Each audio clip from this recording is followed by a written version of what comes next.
अभ्यास 9 गुरु, गुरु मतलब विशेषण,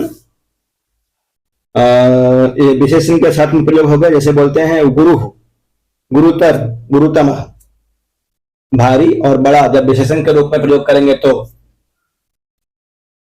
और भानु मतलब सूर्य, इंदु मतलब चंद्रमा, शत्रु मतलब शत्रु, शिशु मतलब बालक, वायु मतलब वायु, पशु मतलब पशु, तरु मतलब वृक्ष, साधु मतलब सज्जन, सरल अच्छा या निपुण, कान्हा मतलब काना, कर्णा मतलब कान, बधिरा मतलब बहरा, पादा मतलब पैर, खंजा मतलब रंगड़ा, शब्द मतलब शब्द, अर्थ मतलब अर्थ, धन प्रयोजन, विवाद मतलब विवाद, नेत्रम मतलब नेत्र, तृणम मतलब तिनका, सुखम मतलब सुख, दुखम मतलब दुख, प्रयोजनम मतलब प्रयोजन, हसितम मतलब हंसना, प्रकृति मतलब स्वभाव। अलम बस पर्याप्त के अर्थ में होता है, समर्थ सख्त के अर्थ में अलम का प्रयोग किया जाता है। गुरु का रूप याद करना है, याद है गुरु का रूप? गुरु गुरु गुरवः, गुरुम गुरु गुरुं, गुरुणा गुरुभ्याम गुरुभिः, गुरवे गुरुभ्याम गुरुभ्यः, गुरोः गुरुभ्याम गुरुभ्यः, गुरोः गुरुवो गुरूणाम, गुरोः गुरुवो गुरुषु, हे गुरो हे गुरु हे गुरवः। विधि लिंग में रूप याद करना है आपको। विधि निमंत्रण आमंत्रणाधिष्ट संप्रश्न प्रार्थनेषु लिंग। विधि लिंग आज्ञा या चाहिए अर्थ में प्रयोग होता है।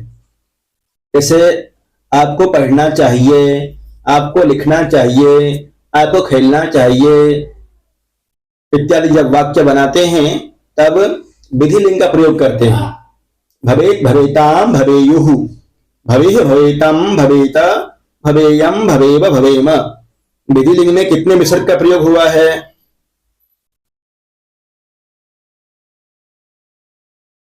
2। प्रथम पुरुष बहुवचन में और मध्यम पुरुष एक वचन में। भवेत् भवेताम भवेयुः, भवेः भवेतम भवेत, भवेयम भवेव भवेम। और लोट लकार में कितने विसर्ग का प्रयोग होता है? लोट में लोट तो सर एक होता है, मध्यम पुरुष शायद एक होता है। मध्यम पुरुष में होता है एक वचन सर। मध्यम पुरुष एक वचन में विसर्ग का प्रयोग होता है। पठतु पठताम पठन्तु, पठ पठतम पठत, पठानि पठाव पठाम, गच्छतु गच्छताम गच्छन्तु, गच्छ गच्छतम गच्छत। कहाँ पे होता है? नहीं, लोट लकार में पूछ रहा हूं।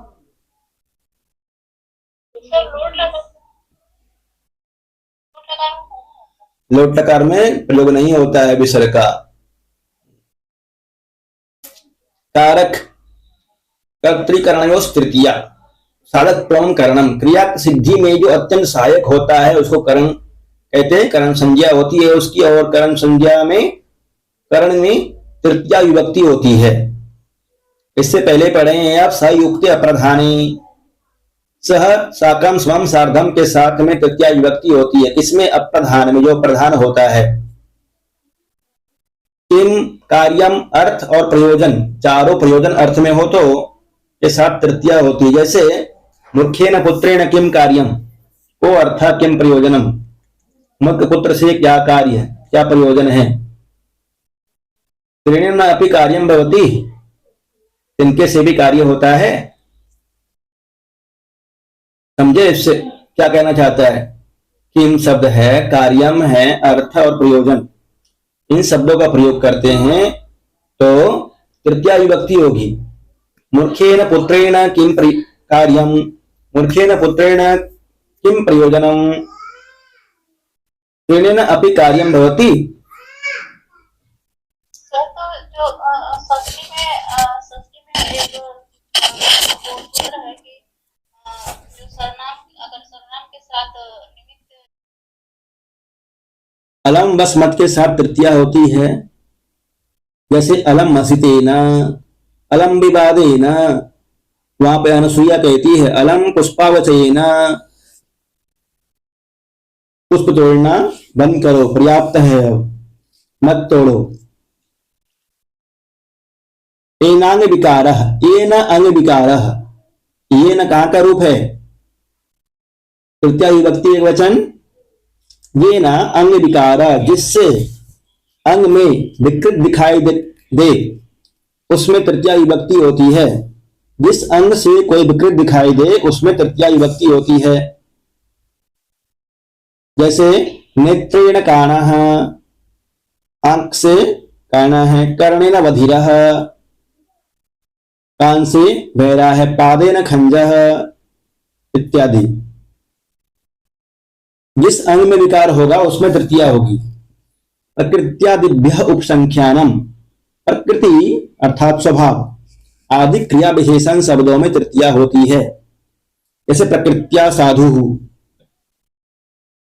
स्वभाव से सरल है। प्रकृत्या साधु। सुखेन जीवति, दुखेन जीवति, सरलतया जीवति। नमो नमः। एक संधि है इसमें जिसका प्रयोग कई बार भूल जाते हैं, ध्यान रखिएगा। मनुस्वारः, ये अनिवार्य संधि है, ऐच्छिक नहीं है।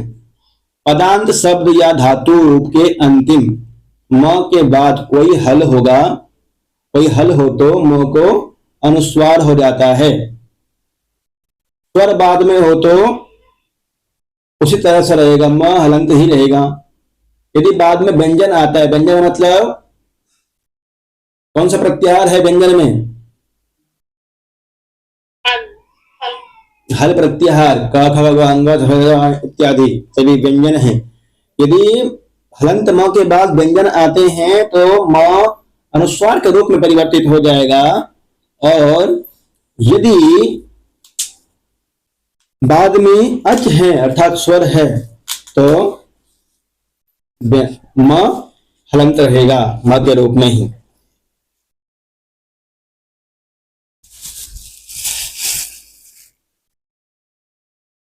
अनुवाद बनाइए, अब जो आपने पढ़ा है अभी उसे पढ़ना चाहिए। विधि लिंग में बनाना है, उसे पढ़ना चाहिए।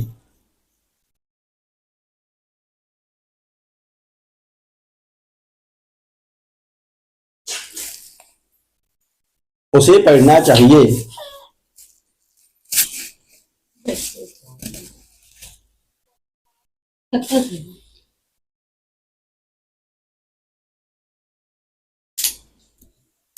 उसे पढ़ना चाहिए। सह पठेत, तुझे लिखना चाहिए। कम लिखे, लिखिए। अब लीजिए, स्क्रीन पे देख के बोलिए। मैं गुरु को नमस्कार करूं। मैं का क्या बनता है? अहम। गुरु को नमस्कार करूं, गुरुम नमेयम। विधिलिंग में नमेयम, अहम गुरुम नमेयम। दुर्जनेन को अर्थ किम प्रयोजनम किम कार्यम, तो क्या विभक्ति हो जाएगी? अलम भोजनेन, अलम बस मत के साथ तृतीया विभक्ति होती है। अलम भोजनेन, भोजन मत करो। पादेन खंज, किस सूत्र से तृतीया विभक्ति हुई है? पादेन खंज। गुरु शिशुम प्रश्नम पृच्छेत। हिंदी कीजिए, गुरु शिशुम प्रश्नम पृच्छेत।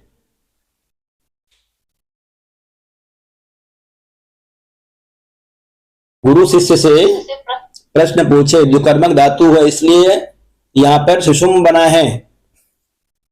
सूर्य मरीचि भी तपेत।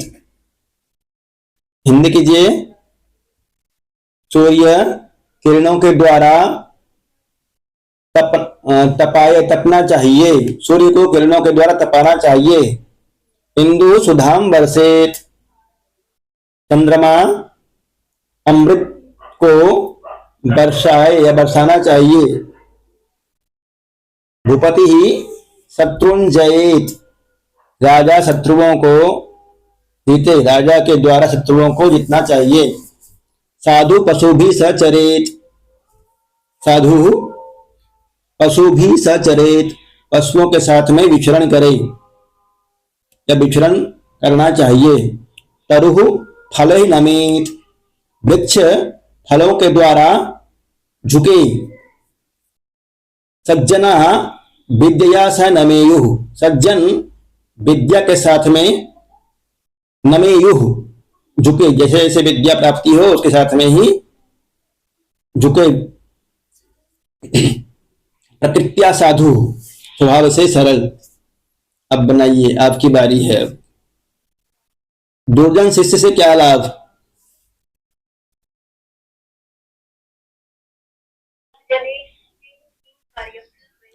दुर्जनेन शिष्येन को लाभ किम कार्यम किम प्रयोजनम मत हसो।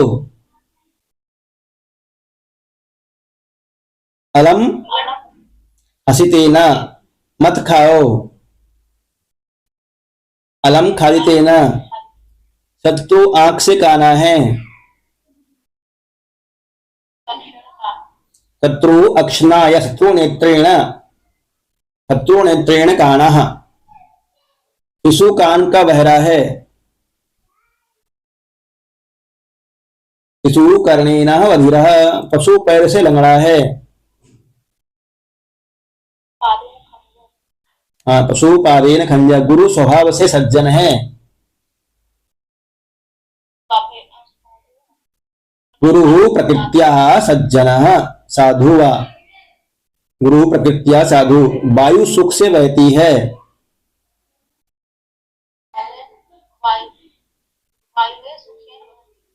वायु सुखेन वहती, विधि लिंग में प्रयोग करना है। शिशु गुरु को नमस्कार करे।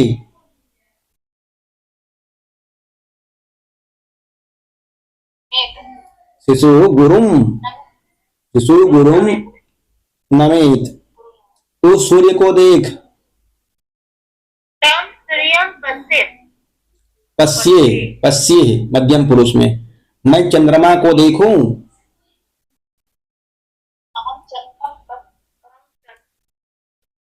अहम चंद्रम पश्येयम, उत्तम पुरुष में ना। वे शत्रुओं को जीते।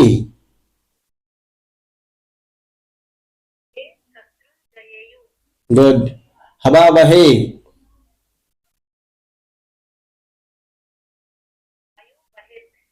वायु बहे। शिशु पशुओं के साथ पहाड़ पर जाए।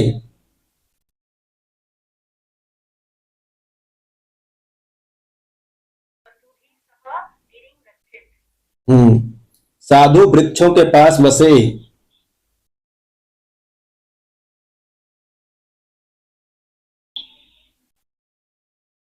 साधु वृक्षों के पास। साधु वृक्षम समया, या द्वितीय विभक्ति बहुवचन, वृक्षान समया सिदेत बसे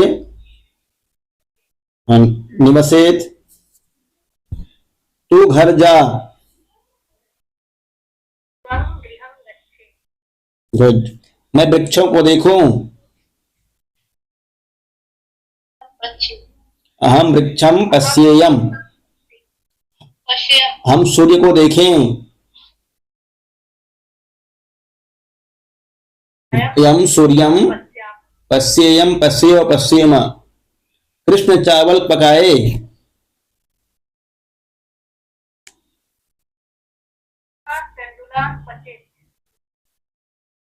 शिशु दूध पिए। शिशु दुग्धम पिबे। हाँ, अलम हसितस्य क्या बनेगा? शुद्ध कीजिए। अलम हसितस्य, अलम हसितेन। नेत्रस्य काणः,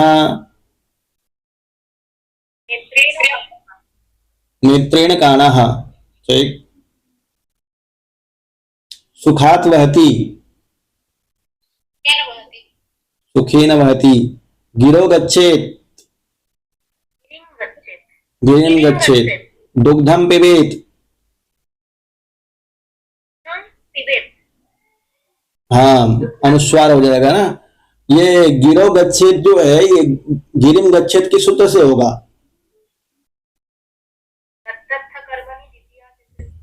तो चेष्टा यमना ध्वनि। गुड। गुरु भानु इंदु शिशु शत्रु वायु साधु, इनका रूप याद करना है आपको। याद कर लीजिए, गुरु, भानु, इंदु, शिशु, शत्रु, वायु, साधु। रूप याद होना चाहिए, कल सुनेंगे इसका रूप। पठ, लिख, गम, वद, दृश, स्था, पा, प्रच्छ, चर, त्यज, खाद, भाव। विधि लिंग में इनका रूप याद कर लीजिएगा, तभी अनुवाद बनेगा आपसे। पठेत, पठेताम, पठेयुः, पठे, पठेतम, पठेत, पठेयम, पठेव, पठेम। गम का क्या बनेगा? गम का रूप क्या बनेगा विधि लिंग में? गच्छेत, गच्छताम, गच्छेय। गच्छे ही, गच्छेतम, गच्छेत, गच्छेयम, गच्छेव, गच्छेम। पा का रूप बताइए क्या बनेगा? पा का पिबेताम, पिबेयु। और पिबेताम, पिबेता, पिबेयम, पिबेव। इसी तरह से सबका रूप याद कर लीजिएगा। जिनको याद नहीं है वे लिख लेंगे, लाइन बना करके, नोट बना करके लिखिए, ठीक रहेगा। वाक्य बनाओ। को अर्थ किम प्रयोजनम। अलम का बनाइए, अलम का।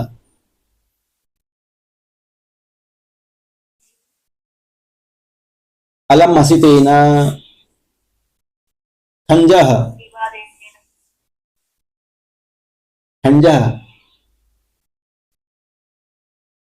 वादेन खंजा। पादेन खंजः। रिक्त स्थान को भरो हो। अलम हसितेन प्रकृत्या साधु कर्णेन बधिरः दुर्जनेन को अर्थः वृक्षं पश्येत् वयं पठेम वयं गच्छेम गुरुं नमेयम् अहं गुरुं नमेयम्। संधि नीचे निसंधि दिया हुआ, इसको बना के लाइएगा। मेहनत नहीं कर रहे हैं लगता है।